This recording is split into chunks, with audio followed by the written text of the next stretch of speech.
महर अहद से बात करते हैं। Hello hello. अस्सलाम वालेकुम। वालेकुम सलाम जी, क्या हाल है, कैसे हो आप? ठीक ठाक। गालिब भाई, हाँ आपसे जी, बात, आप एथियस्ट हैं ना? हाँ जी, हाँ जी, एथियस्ट ही हैं जी। अभी तक हमने इस्लाम कबूल आप नहीं किया है। आप अल्लाह को नहीं मानते? हाँ जी, हम नहीं मानते जी अल्लाह को। क्यों? नहीं, मैंने आपसे पूछना था। फिर आप जो बिग बैंग को मानते हैं? नहीं, तो बिग बैंग को तो हम इसलिए मानते हैं कि बिग बैंग का सबूत है। नहीं, बिग बैंग से पहले क्या था ये बताएं। वो तो हमें नहीं पता, आपको पता है? नहीं, हम तो अल्लाह को मानते हैं। हम तो कह रहे हैं बिग बैंग से पहले हमारा अल्लाह था, अल्लाह ने बनाया। नहीं आप तो मगर बताएं। अल्लाह, आप तो इन्फिनिटी रिग्रेशन में जा रहे हैं ना, फिर इस तरह इस नहीं इससे। तो आप एक मिनट सुनो तो सही। बिग बैंग को मैं इसलिए बताएं मानता हूं कि बताएं उसका बताएं। सबूत था, उससे पीछे जो कुछ भी था उसका सबूत नहीं है। अगर आपका अल्लाह उससे पीछे था तो आप सबूत दे दें, मैं उसको मान लेता हूं अभी। मैं तो अल्लाह को मानने को तैयार हूं, मुझे मगर कोई अल्लाह का बंदा सबूत नहीं देता कि अल्लाह है। आप नहीं, दे अगर सकते हम हैं? स्टेटमेंट, अगर मैं बैकवर्ड जाऊँ, अगर मैं आपकी जगह पे जाऊँ, तो आप love of cause and effect उसको कैसे आप एक्सप्लेन करेंगे बिग बैंग के जरिए? जो पहले आपने आप कह कभी रहे मेरी हैं एनर्जी इंग्लिश थी। स्ट्रीम देखी है? नहीं, इंग्लिश नहीं। कॉज एंड इफेक्ट जरा बताएं तो सही होता क्या है। किसी भी चीज के लिए उसका पहले कोई कॉज होना चाहिए। जैसे आप कह रहे हैं कि वो एक कॉज को इन्फिनिटी का को क्या कहते हैं वैसे पता है? क्या वजह।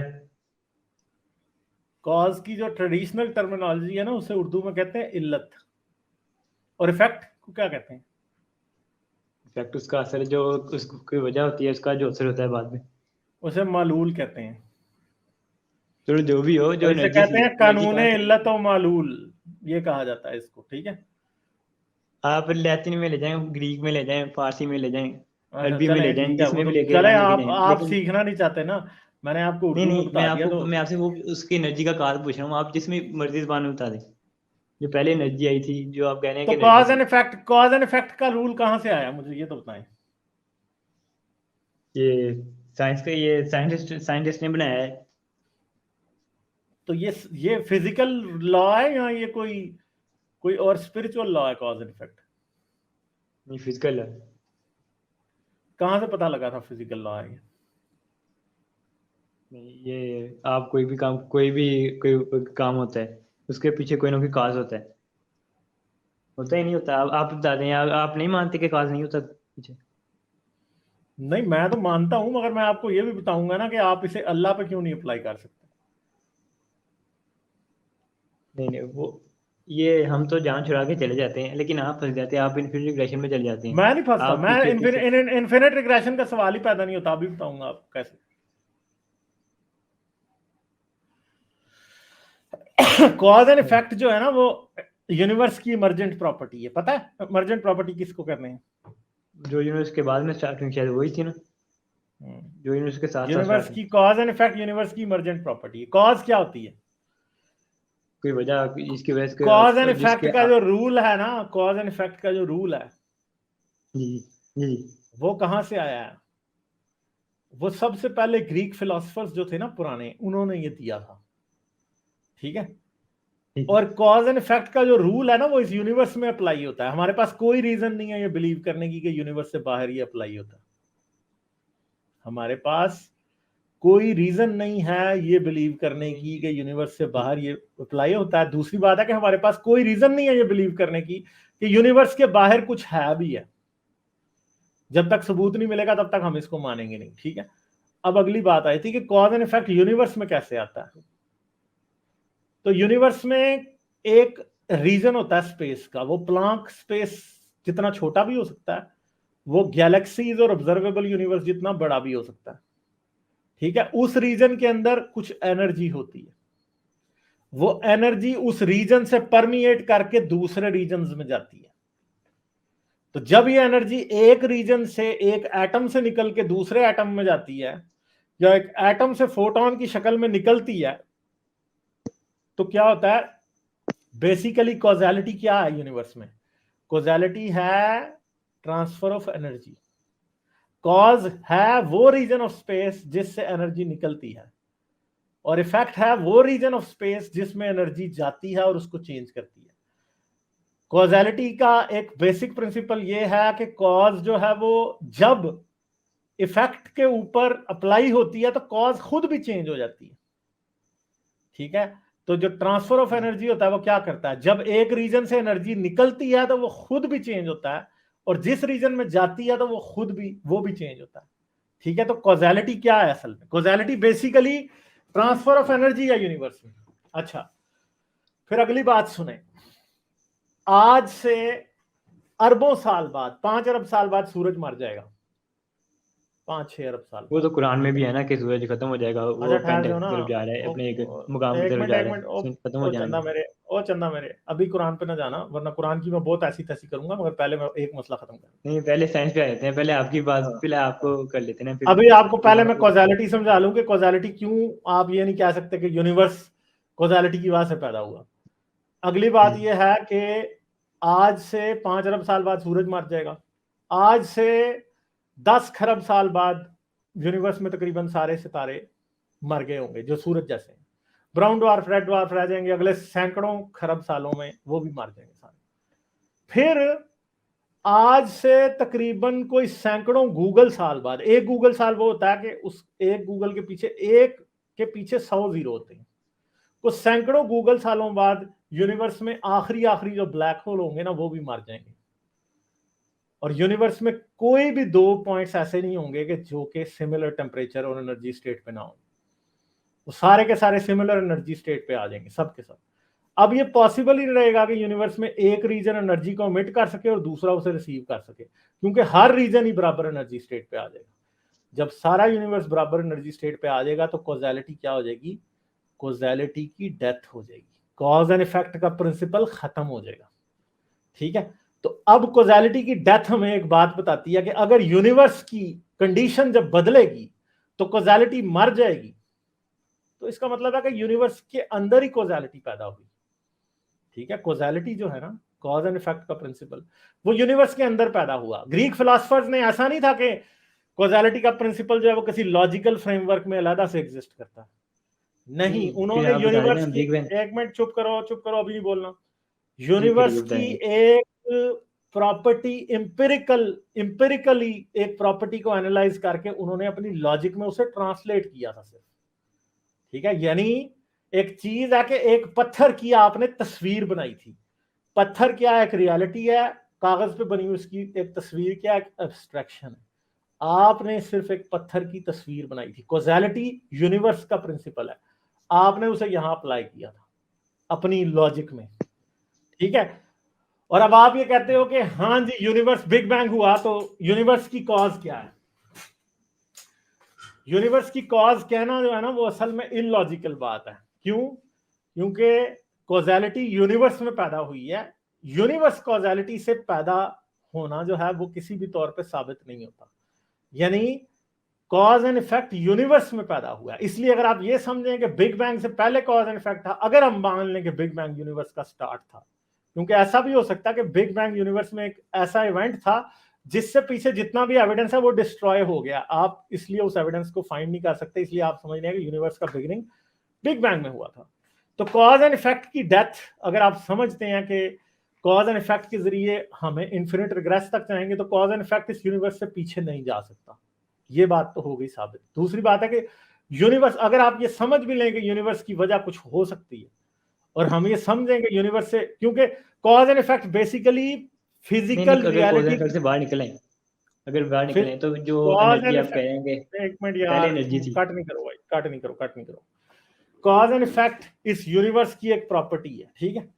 अब अगर हम ये मान भी लें कि ये यूनिवर्स बिग बैंग से पहले भी एग्जिस्ट करता था या एग्जिस्टेंस उससे पहले था, तो यूनिवर्स की प्रॉपर्टी कॉज एंड इफेक्ट या एग्जिस्टेंस की प्रॉपर्टी कॉज एंड इफेक्ट होगी। हाँ, मगर बिग बैंग कैसे हुआ, बिग बैंग के होने के बारे में आपका अल्लाह जो है ना वो कोई मीनिंगफुल आंसर नहीं देता, पहली बात यह है। दूसरी बात यह है कि बिग बैंग था क्या, बिग बैंग कैसे हुआ, इसके बारे में भी बहुत सी पॉसिबिलिटीज हैं, हाइपोथेसिस हैं, जो कि मैथमेटिक्स में बेस है, जनरल रिलेटिविटी में बेस है। ऐसे भी हो सकता है कि हमारा बिग बैंग जो है वो एक ब्लैक होल के फटने से हुआ हो, ठीक है।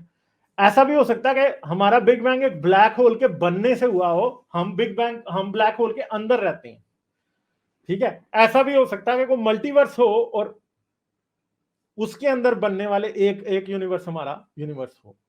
तो ये सारी बातें पॉसिबल हैं और ये सारी बड़ी खूबसूरत मैथमेटिकल हाइपोथेसिस है। अगर आप ये समझते भी हैं कि खुदा भी बिग बैंग की एक पॉसिबिलिटी है, तो खुदा भी एक हाइपोथेसिस है। और जब तक हम इटर्नल इन्फ्लेशन, ठीक है, और बहुत सी दूसरी जो और प्रॉपर्टीज और हाइपोथेसिस हैं, मल्टीवर्स हो गई, ठीक है, फिर मल्टीवर्स भी दो किस्म के हैं, टेम्पोरल भी होते हैं, फिजिकल भी होते हैं, फिर जो है वो हायर डायमेंशनल के मल्टीवर्स होते हैं, पैरेलल यूनिवर्सेस होते हैं। तो ये सब जो हैं वो हाइपोथेसिस हैं, इनमें से कोई भी साबित नहीं है। तो होने को तो उनमें से भी कुछ हो सकता है कि वो वजह बना हो बिग बैंग के होने की, ठीक है। तो अगर वो वजह बना होगा तो वो उतने ही फिजिकल होंगे, उनका बिग बैंग का होना उतना ही फिजिकल हो जाएगा जैसे सूरज का बनना हमारे यूनिवर्स में, ठीक है। कि अगर मल्टीवर्स है और हमारा बिग बैंग हो गया तो फिर ऐसे ही होगा जैसे कि खरबों की तादाद में सितारे हैं हमारे यूनिवर्स के अंदर और किसी एक का भी बनना कोई स्पेशल बात नहीं है। तो अगर मल्टीवर्स है तो हमारे यूनिवर्स का बनना भी कोई स्पेशल बात नहीं है, कोई स्पेशल क्रिएटर की जरूरत नहीं है, क्योंकि जमीन को बनाने के लिए किसी क्रिएटर की जरूरत नहीं है, सूरज को बनाने के लिए किसी क्रिएटर की जरूरत नहीं है, और गैलेक्सी हमारी को बनाने के लिए किसी क्रिएटर की जरूरत नहीं है, क्योंकि ऐसी हजारों करोड़ों अरबों गैलेक्सीज हमारे यूनिवर्स में इस वक्त बन रही हैं, ऐसे अरबों सितारे हमारे यूनिवर्स में अभी बन रहे हैं, ऐसे अरबों खरबों बल्कि खरबों के खरबों सितारे हमारे यूनिवर्स में इस वक्त बन रहे हैं। इसलिए अगर आप ये समझते हैं कि जमीन का बनना, इंसान का बनना और इवन के यूनिवर्स का बनना को स्पेशल बात है, तो इन थ्योरी तो यूनिवर्स भी उतना ही कॉमन हो सकता है जितने प्लैनेट्स हैं हमारे यूनिवर्स में या फिर हमारा सोलर सिस्टम है, ठीक है। तो इसलिए आपको ये सबूत देना पड़ेगा कि खुदा ने बिग बैंग किया था, ऐसे नहीं अंदाजे पे, हंच पे नहीं होगा, एनेक्डोटल एविडेंस पे नहीं होगा कि हाँ जी क्योंकि बिग बैंग की कोई रीजन हमें समझ नहीं आती। इसे कहते हैं फॉल्स डायकोटमी। फॉल्स डायकोटमी क्या होती है? एक फैलेसी होती है। फॉल्स डायकोटमी क्या होती है कि हाँ इन दो में से एक चीज ठीक है और ये दोनों में से एक चॉइस क्योंकि मेरी है, दूसरी को हम किसी भी सूरत में गलत कह देते हैं और हमारी बात को मान लो। तो यहाँ पे असल में बिग बैंग की रीजन के ऊपर भी एक फॉल्स डायकोटमी आप रिलीजियस लोग क्रिएट करते हैं, हालांकि फॉल्स डायकोटमी यहाँ पे है नहीं है। बिग बैंग के होने की बहुत सी वजूहात हो सकती हैं जो कि मैथमेटिकली लोगों ने रिसर्च पेपर्स में लिखी हुई हैं बड़े अच्छे तरीके से, लोगों ने उसके ऊपर पूरी स्ट्रिंग थ्योरी का फ्रेमवर्क ऐसा है कि वो मल्टीवर्स को अंदर अपने इंक्लूड करता है, मगर जारी बात है कि वो भी एक हाइपोथेटिकल चीज है और आपका खुदा तो हाइपोथेटिकल भी नहीं है, क्योंकि कोई मैथमेटिकल इक्वेशन कोई चीज नहीं है जो उसको किसी तरह भी साबित कर सके, ठीक है जी, ये बातें। नहीं, वो खुदा ही क्या है जैसे कोई मैथमेटिकल या कोई इंसान फाइंड कर सके। उसने तो कहा है मैं इस दुनिया में आपको जाहिर नहीं होगा, मैं आपको बाद में होऊंगा। चलो उसको छोड़ें। आप कह वो तो रहे हैं कि आपका कोई दावा है ना, मैं इस बात को क्यों मानूं? मैं इस बात को क्यों मानूं? मुझे इस बात की आपने अभी जो दलील दी है ना, इसकी मुझे रीजन दें कि मैं आपकी इस डॉगमेटिक दलील को मैं क्यों मान लूं, क्योंकि मैं तो डॉगमा को मानता नहीं हूं, मैं तो आपके इस्लाम में यकीन नहीं रखता, आपके अल्लाह में यकीन नहीं रखता, तो मैं इसको कैसे मान लूं? मेरे लिए ये मैंने सिर्फ हुज्जत आपको कैसे है? मैं आप आपको अपने सिर्फ दिल को एक तसल्ली देने के लिए दलीलें दे रहे हैं या मुझे कायल करने के लिए दे रहे हैं? क्योंकि मुझे तो कायल नहीं, नहीं मैं कर आपको पा सिर्फ रही आपकी दलील। एक आयत बताऊंगा, वो जिसमें सन रिवॉल्व कर रहा है। उसने बताया कुरान मजीद में है कि सन जो सूरज है तो वो यार जमीन के आपको ये नहीं, उसके हाँ वो सूरज उसके गर्दिश करता है, मूवता घूमता है, और जमीन भी घूमती है, वो सारा कुछ घूमता है। और जो चांद है वो सूर्य उसकी अपनी रोशनी नहीं, वो सूर्य से रोशनी लेके वो सन करता है जमीन पे। अच्छा, तो मुझे ये बात बताएं कि यूनानियों को नहीं पता था कि सूरज घूमता है? ये अभी 1983 की बुक में, हमारी 1983 की बुक चंदा में मेरे, नहीं नहीं नहीं का नहीं नहीं नहीं नहीं, नहीं एक मिनट नहीं, एक एक मिनट एक मिनट 1900, एक मिनट गालिब एक भाई, एक मिनट मिनट, भाई। एक मिनट भाई, गालिब भाई, एक मिनट। हमारी 1983 की बुक में मैंने फिर क्यों नहीं लिखा? 1983 की बुक में जाओ ना, अगर हम पीछे 1983 की बुक में जाएं तो वहां पे है कि सन साकन है। जो 1600 पता नहीं कितने में वो उसने किया था, उसका नाम भूल गया मुझे। उसने ये तो बताया था कि झूठ, जमीन नहीं घूमती नहीं है। वो उसके बाद वो 1983 की मुसलमान, बुक में हमारी में एक मिनट अब सुन लो, आपकी बात मुझे समझ आ गई, आप वाली बात 10 बार मेरे साथ इस चैनल पे पहले हो चुकी है, ठीक ठीक है। है, ठीक। आप मुसलमानों का ये दावा है कि किसी को ये पता नहीं था कि सूरज घूमता है, किसी को ये नहीं नहीं पता था कि सूरज गैलेक्सी के सेंटर के गिर्द घूमता है। हाँ, मान लेते हैं इस बात को कि लोगों को नहीं पता था कि सूरज गैलेक्सी के सेंटर के गिर्द घूमता है, मगर जब कुरान ये कहता है कि सूरज भी अपने मदार में तैर रहा है और चांद भी अपने मदार में तैर रहा है, तो यार ये बात तो एंशिएंट ग्रीक्स को भी पता थी, ये तो मिस्रियों को भी पता थी, ये तो किसी भी आंख से देखने वाले इंसान को पता है। क्यों? क्योंकि जो भी जमीन पे खड़ा होता है वो यही समझता है कि सूरज और चांद जमीन के गिर्द घूम रहे हैं। कुरान या तो स्पेसिफिक ये बताता कि सूरज मिल्की वे गैलेक्सी के सेंटर के गिर्द घूमता है, तो तब हम उसके क्लेम को सीरियसली लेते। ये आप डॉगमेटिक लोगों का मजहबी अकीदत की पट्टी, जिनकी आंखों पे बंधी हुई या घनौनी पट्टी, वो ये बात मानते हैं जैसे आप मान रहे हो। क्योंकि ये बात तो सारी, नहीं एक मिनट, और चुप कर यार, एक मिनट, अभी ना बोलना। ये आप लोगों का मसला ये है कि आप लोग उन बातों को मोजे बना रहे हो जो कि पुरानी साइंसी जहालत थी। कुरान वही बातें करता है जो उसके वक्त की दूसरी किताबें करती थी। वो सभी ये मानती थी कि हाँ सूरज और चांद तैर रहे हैं गोल मैदान में, मगर जमीन के गिर्द तैर रहे हैं। उनके पास कोई कॉन्सेप्ट मिल्की वे गैलेक्सी का नहीं था। दूसरी बात है कि चांद, अब आपको मैं दूसरी तरह कुरान के अंदर से भी झूठा साबित कर देता हूं। अभी कैसे? कुरान वहां पर यह कहता है कि सूरज और चांद अपने अपने मदार में तैर रहे हैं, और इन दोनों के मदारों के दरमियान में कोई डिफरेंशिएट नहीं करता। दोनों के ऑर्बिट्स के दरमियान कुरान 0% डिफरेंशिएट करता है। ठीक है, इसका मतलब है कि कुरान को यह पता ही नहीं था कि सूरज किसी और जगह पे तैर रहा है और चांद किसी और जगह पे तैर रहा है। तो कुरान क्या था? कुरान का राइटर जो था वो कंप्लीटली इग्नोरेंट था। ठीक है, तो इसलिए उसको हम ये मान नहीं सकते कि ये आप लोगों की जिद है आपस में। सिर्फ आप लोग अपने दिल को झूठी तसल्ली देते हो कि कुरान जो है वो मिल्की वे गैलेक्सी के गिर्द घूमने की बात कर रहा है। वो कोई नहीं करता। कुरान में साइंसी गलतियां और इतनी सारी हैं कि मैं आपको निकाल के वो मारी जाऊंगा मुंह पे, तो आप उसके आगे से मुंह बंद करके बैठे रहोगे। पहाड़ ऊपर से आसमान जमीन पे रखे गए हैं। ठीक है, दूसरी बात है कि एक मिनट, मैंने ये आप बात की नहीं ना यार, ना ना, कुरान तो ये कहता है कि एक आसमान वो है जहां से बादल बरसते हैं। दूसरा वो कहता है कि आसमान वो है जहां पे सितारे होते हैं। ठीक है, तो ये आसमान नहीं है ना। कुरान को तो आसमान की डेफिनेशन भी नहीं पता ना। कुरान तो समझता है कि बादल जहां से बारिश बरसती है और जहां पे सितारे हैं वो एक ही जगह है कुरान के मुताबिक। ठीक है, कुरान के मुताबिक जहां से बादल बरसते हैं और जहां पे सितारे हैं वो एक ही जगह है। ठीक है, बारिश भी आसमान से आती है और सितारे भी आसमान में। हालांकि मसला यह है कि सितारे वो कहां 4 लाइट ईयर्स अवे प्रॉक्सिमा सेंटारी है, और जो कि हमें नेकेड आई से नजर भी नहीं आता। हमें 6 तकरीबन 5 लाइट ईयर्स के फासले पे अल्फा सेंटारी है जो कि हमें नजर आते हैं आंख से। ठीक है, तो कुरान को कुछ पता नहीं है मेरे भाई, अपने आप को धोखा देना बंद कर दें, बस इतनी सी बात है।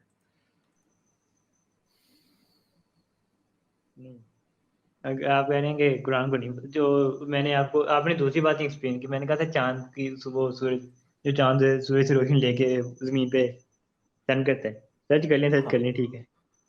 मैं सर्च कर रहा हूँ। अच्छा, नहीं, मैं आपको मजाक कर बता देता हूँ कि हाइपेशिया थी 2री सदी या 1ली सदी ईस्वी में मिस्र में। ठीक है, अलेक्जेंड्रिया की लाइब्रेरी में वो एक टीचर थी। उसने उसी टाइम ये कह दिया था कि चांद जो है वो सूरज की रोशनी रिफ्लेक्ट करता है। और पुराने एंशिएंट ग्रीक फिलोसफर्स जो कि हजरत मोहम्मद से तकरीबन 500 600 700 साल पहले आए थे, उनको ये बातें पता थी कि चांद जो है वो सूरज की रोशनी रिफ्लेक्ट करता है। लोगों को पता थी। कुरान ने कोई मौजज़ा नहीं किया। कुरान में कोई एक भी ऐसी बात नहीं है जिसको किसी भी तरह का साइंटिफिक मिरेकल कहा जा सके, बल्कि ज्यादा बातें एंशिएंट मिथोलॉजी से मिलती हैं। ठीक है जी, तो ये अपने आप को धोखा देना बंद कर दें। नहीं, जो आप कह रहे हैं ना बातें ग्रीक फिलोसफर को पता थी, ये अभी 200 साल पीछे चली हैं, 200-300 साल। ये अभी जब साइंस ने डिस्कवर नहीं की थी, तब तक आम बंदे को भी नहीं पता था कि ये सूरज ये घूमता है। आप कह रहे हैं कि अपने मदार के, हाँ मदार के क्यों नहीं वो जो पता था?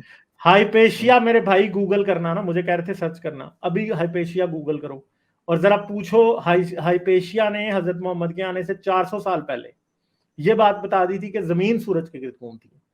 कुरान, हजरत मोहम्मद तो 400 साल बाद आके भी नहीं ये बता सके कि जमीन सूरज के गिर्द घूमती है। तो हजरत मोहम्मद को क्या पता था? वो एक साइंसदान थी, हजरत मोहम्मद एक बद्दू थे, नहीं पता था ना बेचारे को। कसूर नहीं है उनका, उनको नहीं पता था। उन्हें वही पता था जो सुनी सुनाई बातें आसपास घूम रही थी, बस। इसके अलावा हजरत मोहम्मद को कुछ नहीं पता। आपको मैंने एक और क्लेम सुना था कि कुरान मजीद को बाइबल से वो किया गया है, चीजें ली गई हैं बाइबल से। हाँ, तो किया गया इसमें, तो ये तो मैं तो साबित करता हूँ इन बातों। बाइबल में था कि बाइबल में चांद की अपनी रोशनी बताई गई है। बाइबल में था कि चांद की रोशनी खुद की है।